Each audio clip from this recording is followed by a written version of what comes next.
Fabulous Friday captive audience. I'm Sunny Danforth and my great co-host Kevin Hoare with me tonight. Hey Kevin, how are you?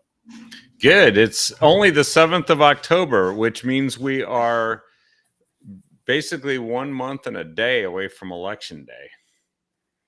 We are. We are. I was counting that down myself. It's 4 weeks and a few days, and we are having election day. And so, of course, our topics are all about the politics and about the candidates and what is happening here in Oregon. I'll tell you what, things are heating up, aren't they?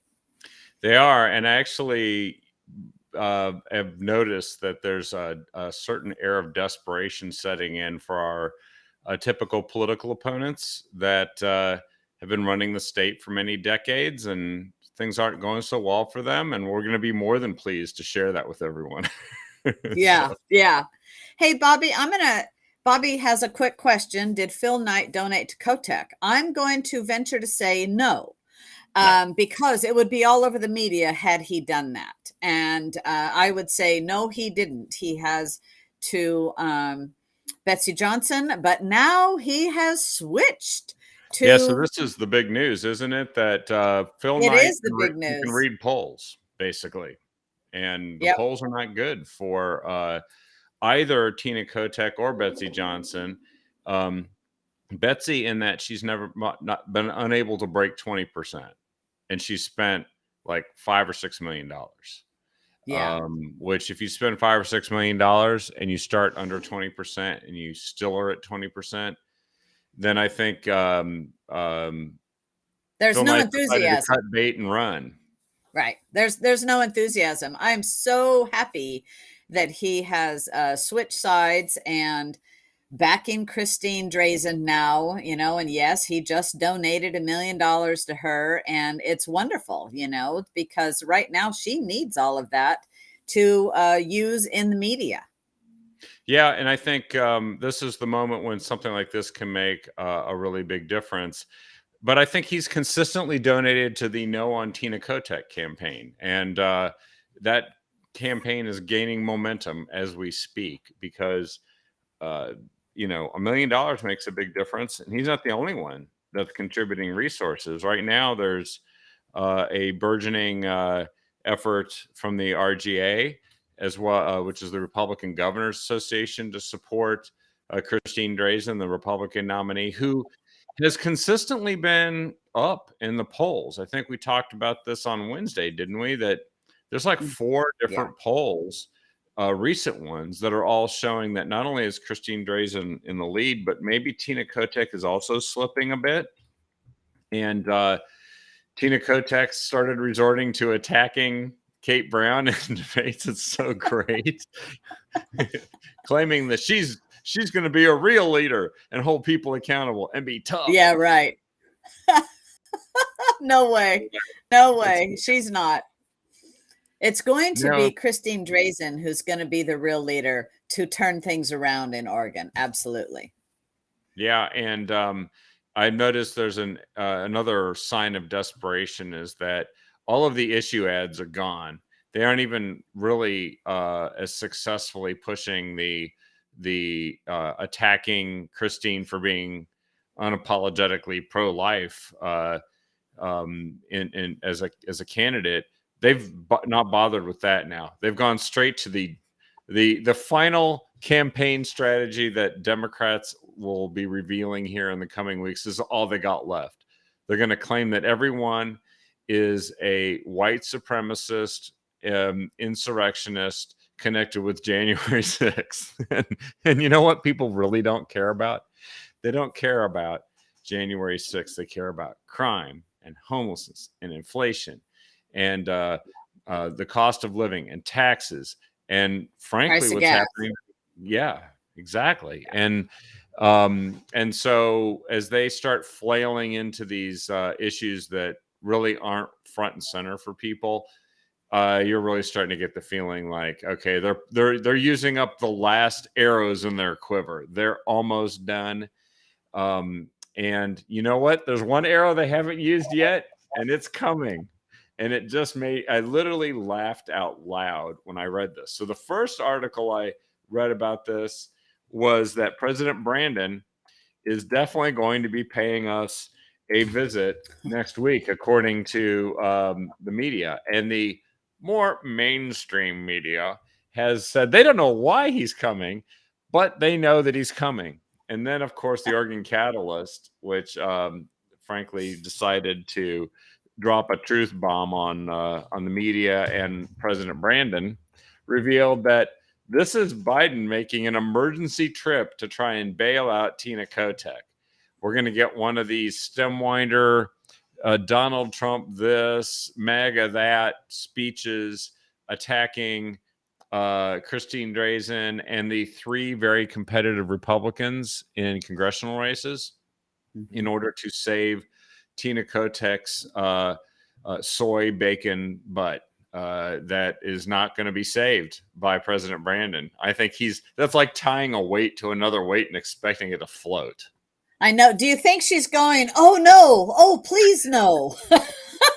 Well, but here's the only reason why I think they might be welcoming him. First of all, they got nothing else.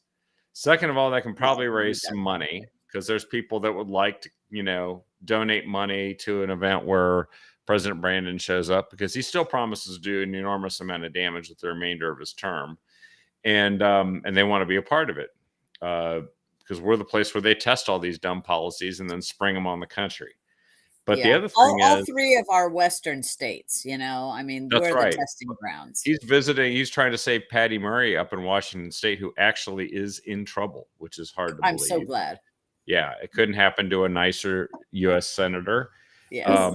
And then, but I think the other reason why is because our unusual three-way race, they're trying to see if they can't bring some Democrats back home who were so repulsed by Tina Kotek that they've started supporting Betsy Johnson. And they've openly, Democrat blogs, like we talked about on Wednesday, are openly hemming and hawing about how Betsy seemed to be taking more votes away from Tina than from Christine. And so they're hoping that the very inspirational message from their mentally disabled commander-in-chief is going to come and just knock the socks off of everyone as he obviously probably goes and shakes hands with people who aren't there and asks to speak to Vicatia or somebody that's passed on. That's probably we're gonna get some gaffes. Definitely. Everywhere he goes, we get gaffes. So there we are. And the media won't make him look bad. They literally drag him across the finish line. And by the way, I'm sorry to even bring Republican Vicatia's name into this, except for the fact that it was a congresswoman in Indiana that he asked. He was like, "Where are you?" She was in a car crash and passed away a couple weeks before that. So I'm not saying something that's inconceivable that it could happen. It actually could happen. And there's a really good piece that's written in the what is it called here? I always forget the name of it. The Independent Journal Review. And it's covering not only these polls that we were talking about, but that Oregon seems to be now for once on the leading edge of a trend that's sweeping the country, kind of a red wave trend being driven by the same factors. And that Oregon's just one example of this, that people have experienced the worst possible policies with the worst possible outcomes that were the centerpiece policies of the Democrat Party. And not only did they cite in this article that these polls are showing her up, and not up comfortably within the margin of error, but consistently up, which is why we can't go and say, oh, this is one. No, it's not. We're Republicans in Oregon. We have to win by more than the margin of fraud. And we also have to win convincingly so that we aren't sitting there counting votes for several weeks after election day, biting our fingernails. But what they did say is the website 538 said that the poll is part of a pattern. 538 also not somebody that rolls over for Republicans, but it's more of an analytical outlet. And they said that they're seeing this same thing emerge in this race and then across the country, where these lean Democrats move toss up in these different races, and then it looks like the Republicans, the late surge, is starting to move their way. Even Pacific University political science professor Jim Moore, the fake neutral guy that Oh always yeah. comes on all these publications in the area, he's nice. He tends to be pro-Democrat and very much comfortable forecasting Democrat wins. Says there's a pretty darn good chance that Drazen could win. And I think I mentioned Vic Atiyeh in another way, which is that Vic Atiyeh is the last one to serve as governor, Republican, in 1987. He's the last one to win in 82. He won re-election, and he was elected in 1978. And let's remember what 1978 was. That was the midterm election of Jimmy Carter. President malaise, President, inflation,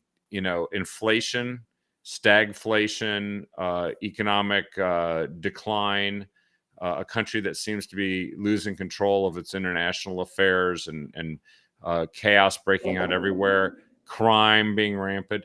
Wow, deja vu. I think this is 1978, potentially, and this is why we're looking at potentially a Republican governor in this state. Awesome, huh? Yeah, absolutely. It is awesome. And so she's on the rise. Christine Drazen is absolutely on the rise in the polls, as you mentioned. And so a comment, that Bobby says, hey, wouldn't it be funny if Betsy told everyone to vote for Christine? Well, let me tell you, it would be awesome. I think that's what Phil Knight's doing. It is what Phil Knight's doing. And Phil Knight donated quite a bit of money to Betsy Johnson. And so it would be awesome, frankly, if she would bow out and go, you know what, let's help get the right candidate, pun intended, across the finish line. Well, and Christine's she's run a pretty good race here. And there's a lot of support and funding for her.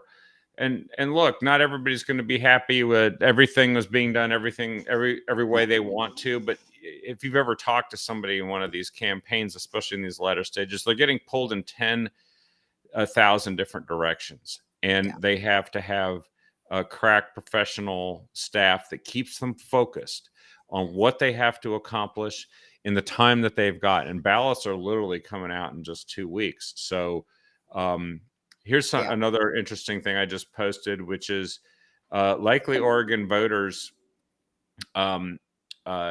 said that the economy ranked as the most important issue in determining their vote, 30%, which is really pretty interesting. Crime is at 12%. The issue that Democrats want to talk about all the time, abortion access, is at 12%. Interestingly, threats to democracy, which is a weird thing to phrase, is at 21%. However, we know that when you talk to a Democrat versus a Republican, that means two entirely different things. What Joe Biden is doing and what's happening with their ability to silence opponents and gaslight them as somehow a threat to the republic and violent, all that stuff, the ability to do that to just regular, innocent civilian folks who have a different opinion than Joe Biden or Tina Kotek, that is what I think a lot of people are also thinking is a problem here. But the Democrats' issue matrix that they thought they were running on just isn't working out, because you can't hide crime and homelessness and what's happening to people's pocketbooks. And everything of Measure 110, you can't hide that either. And so that's a big problem. Did you watch the governor's debate last night? I didn't get to watch it. No. So give us some details. I didn't get to watch it either, but I was There's been 3 of them this week. So it's like, wow, within a week. And I was at a county commissioner's candidate forum last night. And this is something that's probably going all across our state, is the repercussions of Measure 110. And we're seeing it and living it in all of our communities, what what that has done to Oregon. And so to have the candidates, the gubernatorial candidates speaking about that, and Christine has definitely said we've got to repeal that. You know, Yeah, it's it's interesting. So one of the headlines just the other day was that all of the gubernatorial candidates, so Christine, Betsy, and Tina, say that Measure 110 isn't working. yeah, That's not the distinction anymore, because really for the longest time the Democrats tried to pretend it's working fine.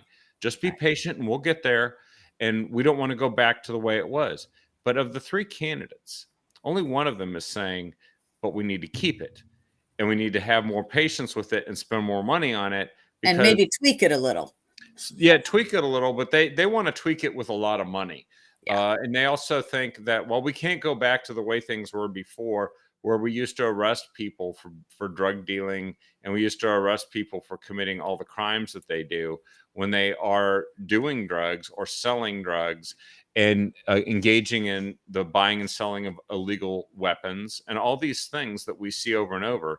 Um, Measure 110 was the fuel poured on that fire that absolutely. Christine Drazen wants to keep it exactly the way it is, but that her strong leadership, which she didn't exercise any of while she was speaker to do anything about making sure this didn't happen, and that Kate Brown did her job as Tina thought it should have been done. She did none of that. No, she didn't. And she had the power to do some of that, actually, and to help guide where our state ought to be going, being the leader of the majority. She had the reins of our state and guiding legislation, and she didn't do any of those things to actually help the people. It's Yeah, not just the majority, the no, super majority. She right, had the ability to pass things where she could basically say, I don't care. And she did not care what Republicans had to say or had any input on. And I think we could have actually course corrected some of these policies if she had been a true reach across the aisle compromiser. The only definitely. type of reaching across the aisle Tina Kotek did, she reached across the aisle and punched you in the face and said, vote for what we're doing or shut up. And that led to, I think, a few walkouts and some pretty ill will along the way Yeah, because people don't take it well when they're lied to and they're abused. Who'd have thunk it? I right, mean, right. And that's led to one of the ballot measures, that's 113, that's going to be on the ballot, trying to punish those legislators from missing some sessions. I'll tell you, we got to be careful about the ballot measures that are on the ballot this year, because it's tricky language, and you think, oh yeah, let's vote yes for that, and frankly it's a vote no for all of them. and we will talk about 114 tonight. And I think we will dedicate one of our shows to really going through all of the ballot measures I think we and should. maybe some of the ones at the municipal level that people need to know are going on in case they really don't know what those mean for them. There's ones all over the state, and there's some really big changes, such as Portland is going to literally change the constitution of its city government. And it may change it dramatically for the worse. And then they'll bring it to your city because that's what they do. Of course. Um, yeah. And but let's kind of do a little bit more political news about some of the candidate campaigns, because there's something very interesting. And I don't know, maybe they're just terminally stuck on stupid. But there's a candidate that's running for House District 21 as the Democrat nominee. His name is R.J. Navarro. And he is 11 years ago, he was convicted of a felony drug conviction, which probably wouldn't even happen now because they've decriminalized this. And then, of course, look what it's done to places like Portland. But he's saying that I'm a comeback guy, I'm a second chance guy, and I'm running for state house. His opponent is somebody who literally authored the laws that the Measure 11 laws that required that people that committed violent crimes should serve minimum sentences and and therefore not be out on the street or running for office for that matter. And what did this guy do? He thought, well, this is a super awesome idea, RJ Navarro. He said this summer he went and hired a field director, which is somebody who organizes like volunteers and does door knocking and puts up signs, who was convicted in 2007 of abusing a child. And You can't make this stuff up. no, no, it's like this is a script that I don't even think you could sell in Hollywood. It would never sell because people would be like, nobody's that dumb. Actually, Oregon Democrats may be that dumb. And so he's really enthusiastic about hiring this former sex abuser, or what we assume former, but he was convicted of it and apparently served his time. And so now voters in Salem and North Salem and Kaiser have a real choice. They have somebody who actually gave us a system that made sure that serious felons, violent felons, served time and didn't get out, so that they could go and repeatedly offend in our communities, but instead would actually have to be incarcerated so that we could be safe, or somebody who actually is a felon who likes hiring felons who do things like abuse children, and you can vote for that guy if you think that's a super awesome idea. What I've seen from the polling, what we covered on Wednesday, is that two-thirds of Oregonians think that we have not been tough enough on crime and are fed up with it, which tells me that this really harebrained candidate that the Democrats have run, they must really believe this stuff and think it's a great idea because, I'm all for people who serve their time making a comeback and reforming themselves. All for it. Yes. Am I for them making soft on crime laws that allow people to not serve any time for committing violent felonies? No. And I think 2/3 of Oregonians are not for that. So Kevin Mannix presents a very clear choice versus RJ Navarro in this election. And the story doesn't end there. Everyone should read this because apparently there's some allegations of or they're saying there's no allegations of misconduct, which of course makes it all okay. And that we should just go ahead and vote for this guy anyway, even though he's for the policies that have reimagined our public safety out of existence in some places in the state. So, I totally agree with everything you say, but I'm going to have one little correction. Well, first, let me say, I pray that Kevin Mannix gets elected. I really pray that he can fix some of these things going on in the state that have been messed up. Yes. Yes, he can. And, but remember, that the candidates, the party is not in charge of the candidates.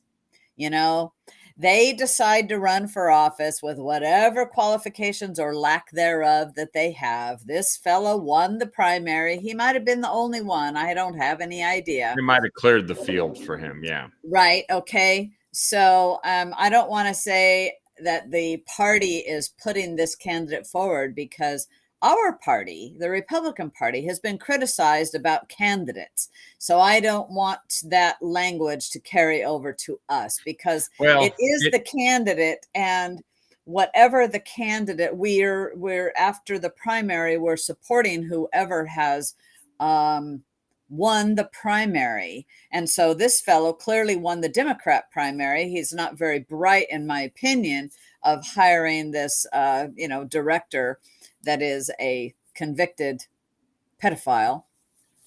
So let me corroborate this then a little bit further. So what this guy stands for in terms of criminal justice reform matches perfectly what Tina Kotek as speaker passed into law and made possible, and also what they tried to pass into law to undermine the very measure that Kevin Mannix wrote and a supermajority of Oregonians passed into law back in the 90s, Measure 11. They were trying to gut Measure 11 so that they could basically have judges, nearly all of whom have been appointed by Kate Brown in this state, including soon there will be 6 out of 7 state Supreme Court justices will have been appointed by Kate Brown. These guys want to basically go and say, well, look, we feel sorry for you, and it's very unfortunate that you went and committed this violent felony, but we think that you should be out reforming yourself in the neighborhoods of people in this state. No. And then you look at Portland and say, that's what it looks like when you do this stuff. And then the other thing is, Kate Brown has been offering these clemencies, which there was a powerful case made for saying that these don't comport with what the Constitution and the law say. But we have a justice system in this state that said, we don't care. Just do whatever you want, Kate Brown. Kate Brown literally has released several thousand convicted felons, including ones that have done things like executed a girl execution style in the back of the head in Douglas County, and said, well, I think he's a better man now. Let's let him back out before he served his prison sentence. So this guy is for the policies that the Democrat Party and its leaders have actually advocated for, passed into law, and enacted. So in this case, I think it does represent what the Democrat Party stands for. Not that the Democrat Party stands for some of the offenses these guys committed, but that they are for a criminal justice system that looks like what this guy wants it to be. Yes. I concur with that. and every once in a while, Republicans do things they shouldn't, and they get in trouble. In fact, they usually get scorched in the media, and they resign pretty quickly, usually. Yes. And they don't do things that are stuff that the party actually has in its platform, right? No. Right. Exactly. They also could have run somebody else, a more formidable candidate, against this guy in the primary. If the party really wanted to get behind a candidate, they could have done that. But the party, look at what the party has done to Oregon. This guy is exactly what the direction that they want to go. He's the poster child. Amen. He is the poster child. You're absolutely right. So, yeah, I think that we wanted to call this one out because this is the choice you have in this election, nearly up and down the ballot. Kevin Mannix presents the most extraordinary contrast to this guy. And you can choose. What direction do you want to go in this state in District 21? I know that I'm making, hopefully, a case for that Kevin Mannix not only can represent House District 21, but as we know, every person that's elected to the state legislature, they don't just represent their district. They actually affect all of us. And just like when he wrote Measure 11 in the 90s, Kevin Mannix is going to help us craft legislation that corrects some of these things that people like Tina Kotek did to damage our legal system. Yes, he will, and he will bring the very good arguments as to the changes that we do need to make for Oregon in the right direction. Absolutely. He will Top definitely of my list is change the judge nomination system, by the way. This little game, like what they're doing with the state Supreme Court Justice Balmer, who's resigning. Yeah, resigning right before the election. Can't put him on the ballot. He's going to get replaced with a Kate Brown stooge. That stooge is going to have a little I after their name. That person's going to go to the ballot eventually down the road, a couple of years. And it'll be another person who they've appointed. Probably may not have an opponent, although I would really like to see an opponent no matter what.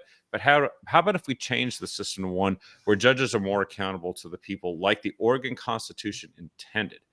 It wasn't supposed to be that the governor decides all these. Having said that, let's get a different governor while we're at it. That'd be a great answer. Short term. Yeah. So the governor can't remove the judges.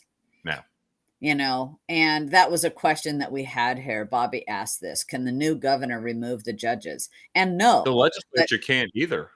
And so they're appointed or elected, and they've been doing this resignation revolving door with the Democrat governors appointing a new one for the next term or next however long they would like to run. And this truly is frustrating that it's like that. We're not able to elect good judges. It's all run by the Democrat Party for sure.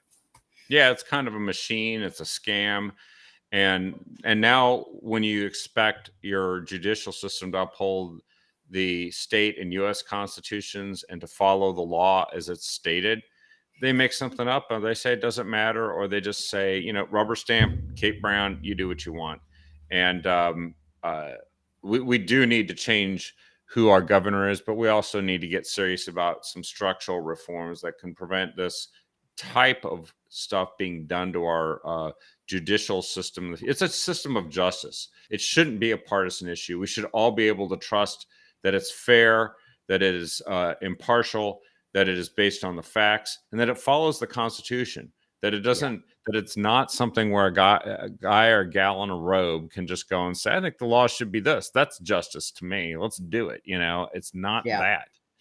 Now, there's more to fix in this state. And I think some of the stories that have come out in the last few days that probably flew under the radar. I'll bet almost nobody who's following our show has seen these, but they really caught my attention. Okay, so it does. So the U.S. Attorney's Office, of all the criminal activity going on in the state right now, the U.S. Attorney's Office has put out an urgent call for people to report "quote unquote" environmental crimes. Now they list some of these, and some of these are ones that I think we're all concerned about, like if people were dumping, doing asbestos removal illegally, or illegally dumping waste products and pesticides. But let's face it, we all know where they're heading with this. They want things like people emitting a slightly too much carbon dioxide to become the new criminals. Meanwhile, this is the same entity that could go after an organization that crosses across state lines, that just was responsible for attacking a coffee shop the other day in Portland for simply having a meet and greet with local police officers and citizens. Yeah. And they could go after Antifa, but there's no urgent call for people to go and tell what these guys are doing, which is it's a terrorist organization. But instead, they are the emergency issues surrounding the Clean Water and Clean Air Acts and hazardous waste laws. Look, fine, put out a call for this, but I want to hear what they're going to do about the crime wave in this state. Absolutely. I totally agree with that. And they're also going after, the emissions of dairy farms. And, Yep. and quite frankly, this is going on all over the world. And of course, it's going to be here in Oregon. And, in fact, the Environmental Commission is asking for public opinion on regulating the air emissions from large dairies. And by emissions, they mean CO2 and methane, cow farts. They're like, that's the biggest public danger that apparently we face, is that. That's apparently cows are controlling the weather. And, it's really, quite frankly, they need to hear from the conservative side about this, because the commenting period is until October 23rd.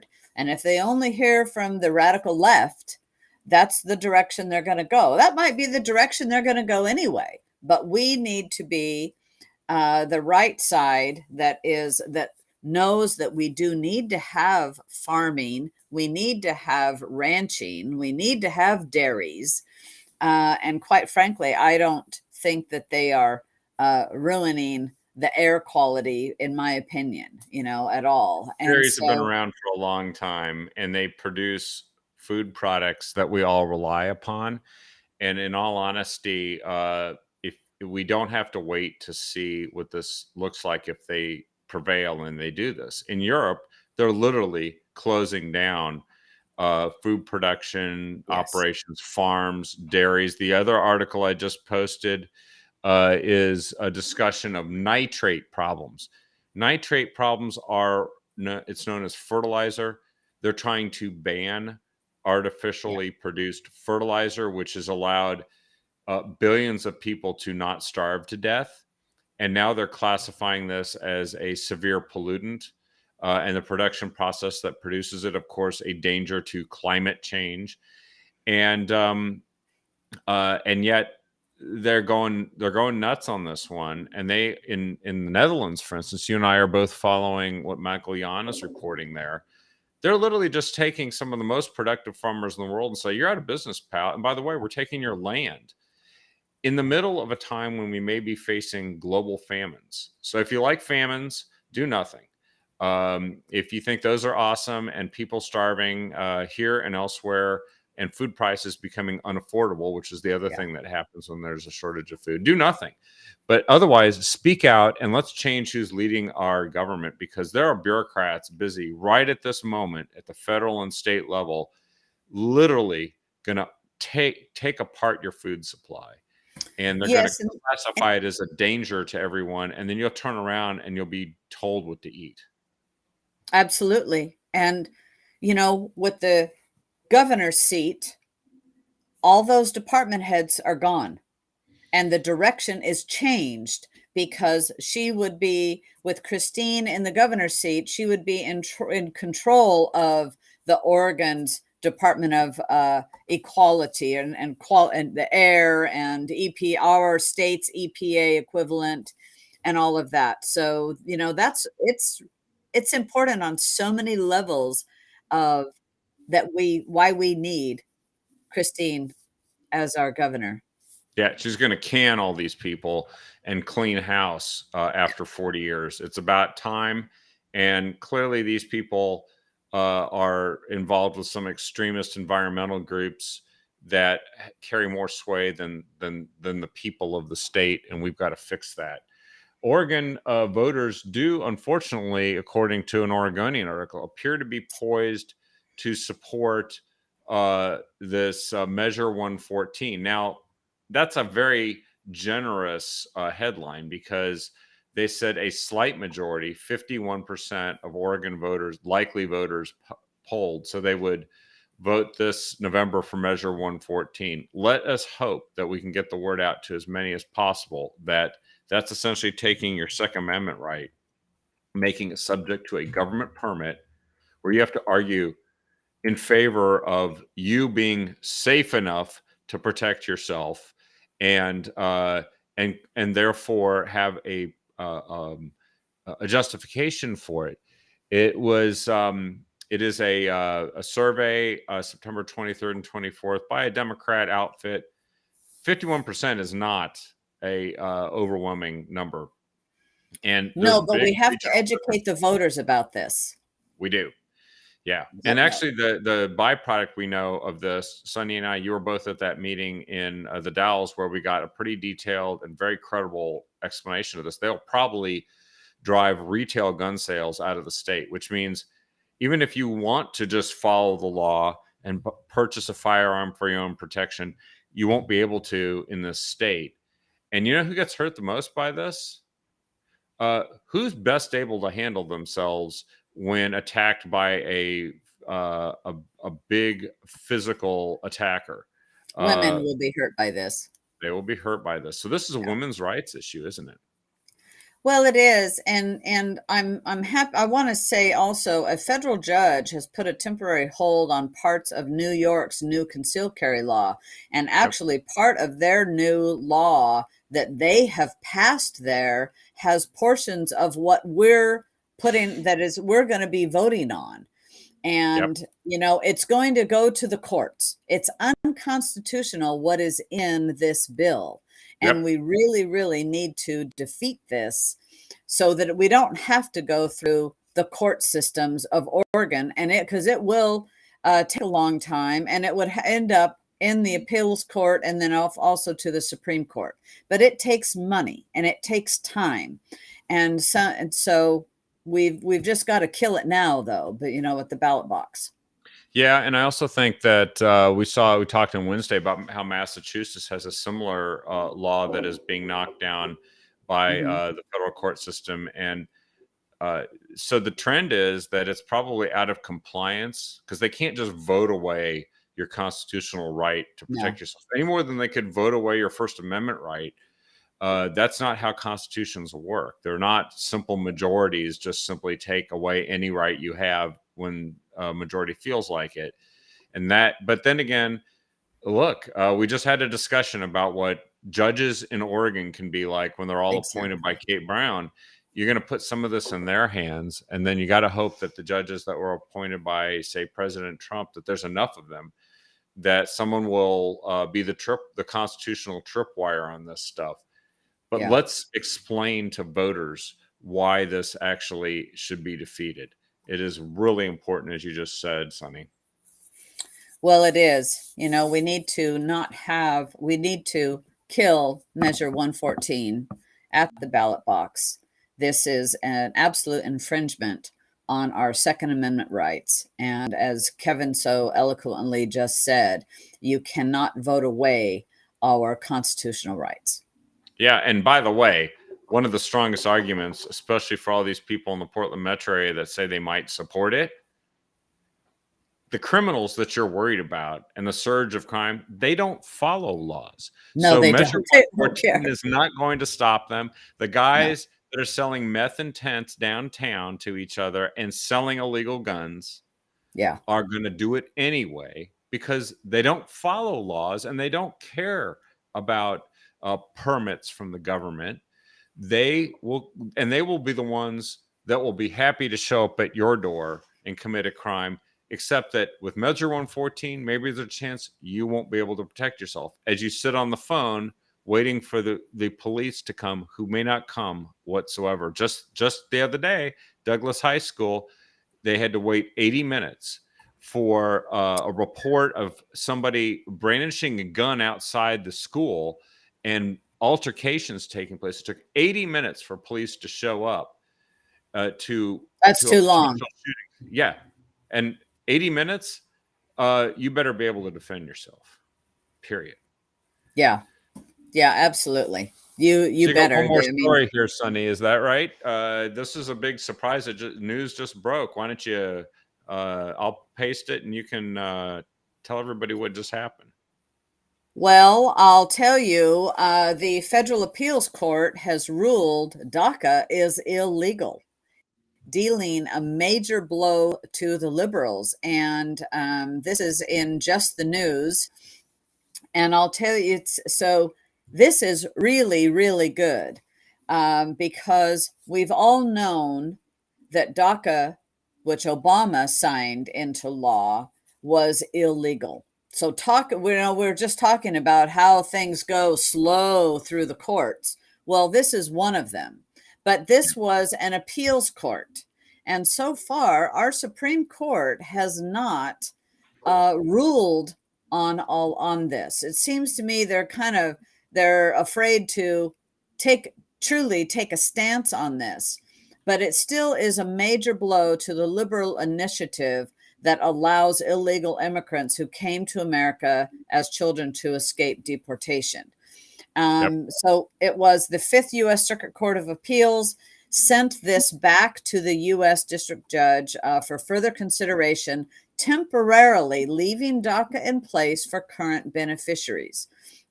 So we're going to have to see what happens with this. Because the appeals court affirmed Hannon's ruling earlier in Texas that DACA was illegal, granting status to certain migrants that Congress had never authorized.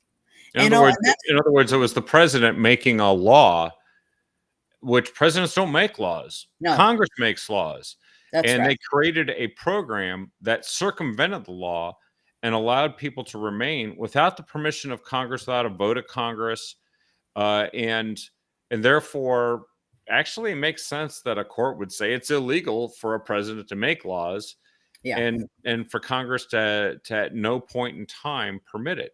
That doesn't mean that everybody's being kicked out immediately. It means Congress has to do its job and actually deliberate.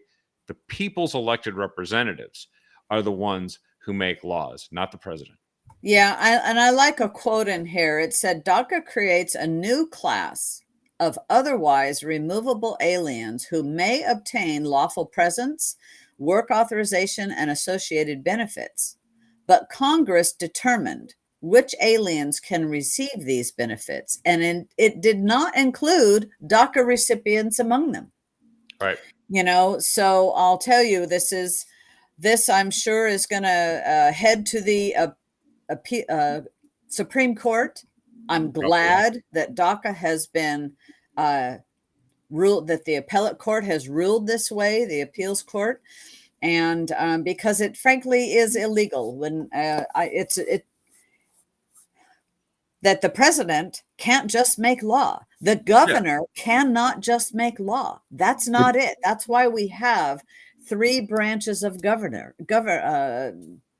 branches separation of government. powers, as it were. Exactly. Yeah. That's it. Thank you. And I think that this is, if something were allowed like this to stand without being corrected and following the proper process, it will be repeated with nearly every other cause that Democrats, for instance, decide are good, and they just don't want to go and have the people's elected representatives have to deliberate, debate, and vote on it, where they could be held accountable by the voters. Instead, they can just circumvent our system and fast track things through executive order. And haven't we had enough of people claiming that things are the law and fast tracking them as executive orders? A friend of mine just the other day was told that being forced to wear a mask in a certain place was the law.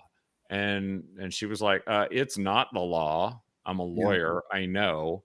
And, people running around claiming things are the law, then show me the law, show me the statute. And this is something that our system should allow us to do. We can't be ruled by people's arbitrary decisions, especially from an executive branch that has no such power. True. Very true. Very true. Mandates are not laws. That's why we got rid of Fat King George in the first place. So, hey. Yes, and Congress needs to do their job, I mean, that's it. Yeah. Hey, that couldn't happen to a nicer bunch of folks. They got to do their job. They get paid well, I think. So. Well, they do. They do their job. Well, listen, everybody, have a great evening. Have a great weekend. The weather, I know we're over here in Eastern Oregon. It's beautiful. It's like 85 degrees. And we're going to have some really nice weather through the weekend. Go out and help a candidate this weekend. If they're going door to door, help them make phone calls, put up signs, go in door to door knocking, help these people get elected, because all the candidates need volunteers. Be involved in a campaign, whether it be local or statewide or your district or whatever. Just help a candidate, and let's win this. And send them some money too, because right now they got some machinery that just needs some money to get them across the finish line. And even a small donation makes a big difference. It really does. Yes, it does. Thank you, Kevin. And everybody, share our message, share Captive Audience around so we can grow our viewership. Sounds great. We'll see everyone next Monday, next episode of the Captive Audience. Good night.